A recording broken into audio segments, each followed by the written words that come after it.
So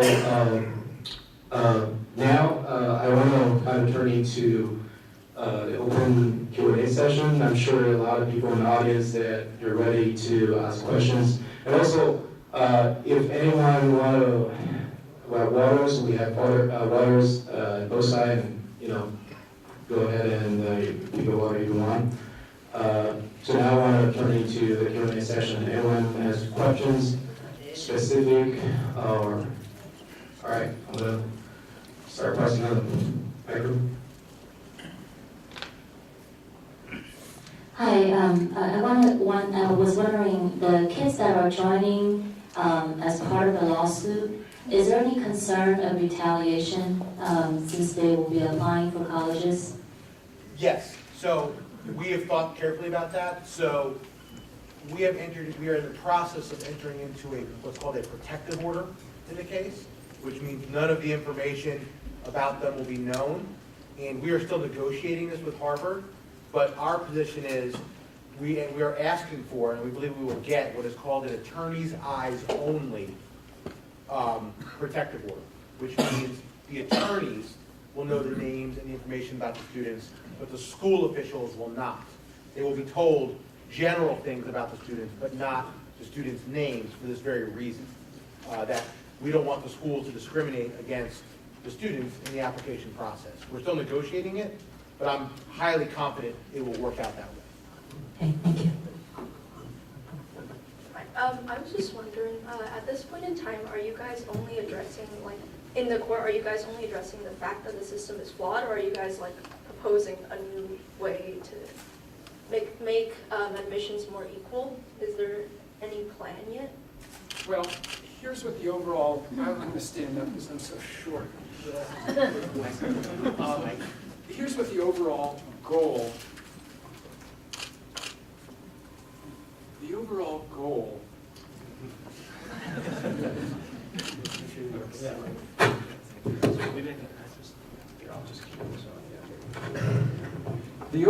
goal, is, as Will described, is not to have the court slap Harvard on the hands and tell them, your quota system is a little too rigid, open it up a little bit.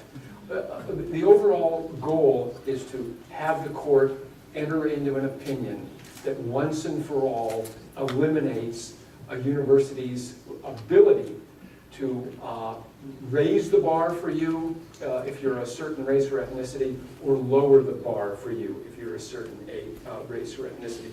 In other words, those little boxes that kids have to check when they apply to schools, white, black, Asian, whatever, all that's gone. On the school application form, instead of putting a name like Claudia Zhao, you're not going to have Claudia Zhao's name there. Nor will you have Claudia Garcia's name, or Claudia Rabinowitz, or whoever, Claudia McMillan. You'll have a social security number, so that the entity, that the school that is considering that application really doesn't know who you are, either because of your check box or because of your last name. That's what we want to accomplish. Does that answer your question? Yeah, and Yes. also...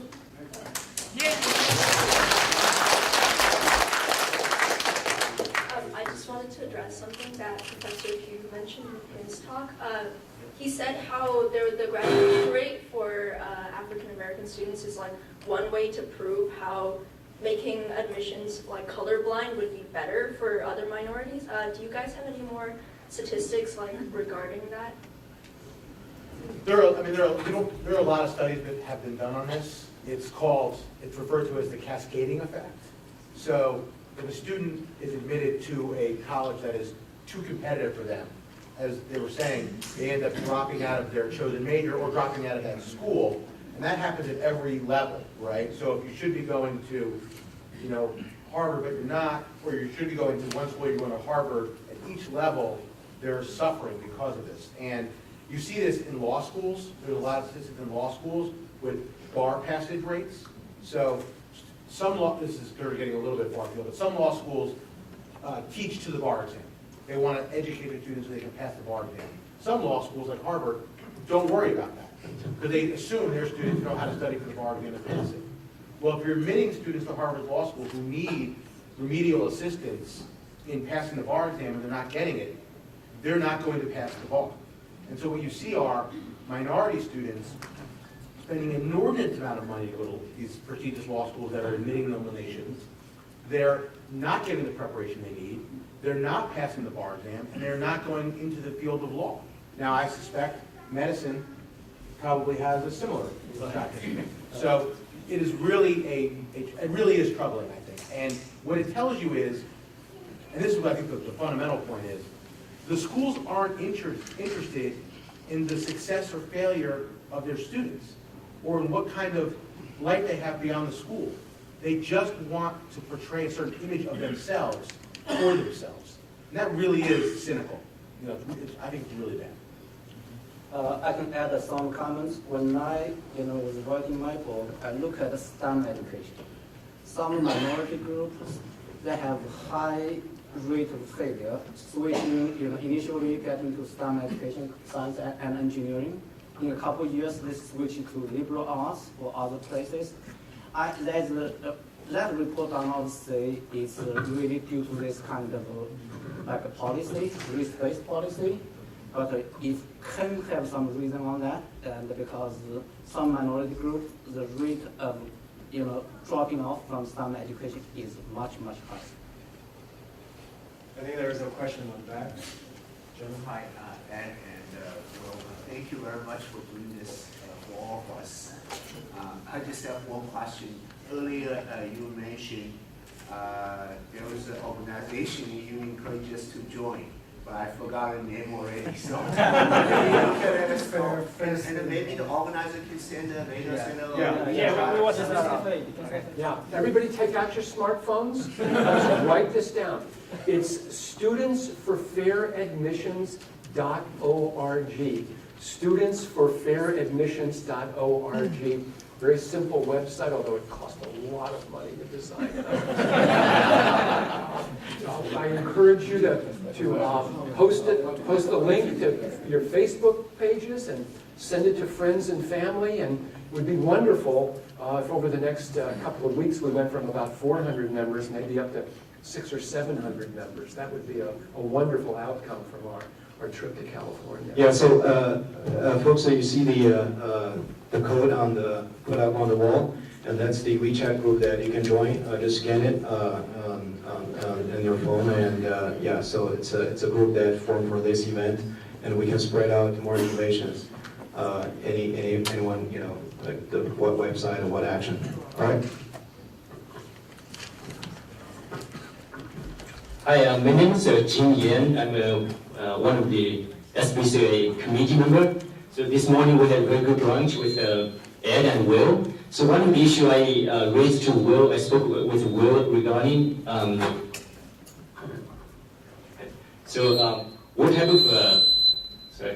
what type of people would be ideal, like sort of functioning as candidates, as a plaintiff.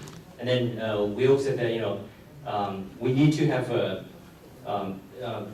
this high school seniors which are applying for Harvard but get rejected. Those would be this could function as very good plaintiffs. And then also kids who are aged from, let's say, maybe from 10 to age above 10, because their lawsuit is going to go on for the next 5 or 6 years. So we don't just need the seniors, we also need people, the kids who are might be in 10th grade or 11th grade, because we want to show to the judge that it's not just a problem for the past students, and then it's a problem for for the incoming students. And also Will mentioned that besides the students, the school and college counselor who they talk with the Harvard admissions people, and then they have this knowledge of the Asian students have this sort of a cap. When they help out with the Asian students who are applying for college, by the time they already have their sort of the inner knowledge that Harvard has a cap. Then when they talk with the Asian students, they would mention that, you're basically competing with the other Asian students and where you stand within the competition in your high school, right? Even though by and large you might be outstanding in the whole school, but if you're, if you don't not outstanding within the all the highly competitive Asian students, then you don't really have a chance. So the high school counselor, they actually could function as a plaintiff. So maybe Will could give some more insights besides the students, and who else could be potentially be a good plaintiff. Yeah, so for plaintiffs, it's really, I think you should think about it in 3 categories of people. When I say students, what I really mean by that is, let's just call them applicants. People who are on the verge or have just applied or in the process of applying. They're right in the middle of this right now, and they are very good plaintiffs for us. And you, of course, you want to make sure the person is competitive for the university. You want to make sure the person is in this for the right reasons. I will tell you that Edward is very careful about who we choose, because we want people who are in this for the reasons that we're in it, and not for their own publicity or anything like that. So we're very careful about it. The second group, let's call them future applicants. They're 8th grade, 9th grade, 10th grade. They're already thinking about college. They have their heart set on Harvard, and they want to make sure that by the time they get to apply, they're treated fairly, right? We're very interested in talking to them as well. The third group are parents. If you're particularly parents of future applicants, if you think your son or daughter is a little too young, you don't want their name necessarily associated with this, the parents can be plaintiffs. The Supreme Court has said that's okay too. The younger the student, the more likely it is the parents can sue on their behalf. College guidance counselors will be very good witnesses for us. They're very important people. And this is something I should have brought up before. If you personally experience something, even if you're not involved, don't want to be a plaintiff in the case, if your son or daughter or you had a strange comment from an alumni interviewer from Harvard or one of these other Ivy League schools, if they found that their classmate got a special invitation who happened to not be Asian American to a brunch or an informal gathering that seemed like it was set up to give special access or encourage them to apply. If you talk to your high school guidance counselor and they said, I'm sorry, but we know from history that they're only going to take the Asian American who's the most qualified from our school, so we should have you look at somewhere else. Email us, call Edward, let us know. You don't have to be a plaintiff to have an impact on this litigation. Your voice is very important.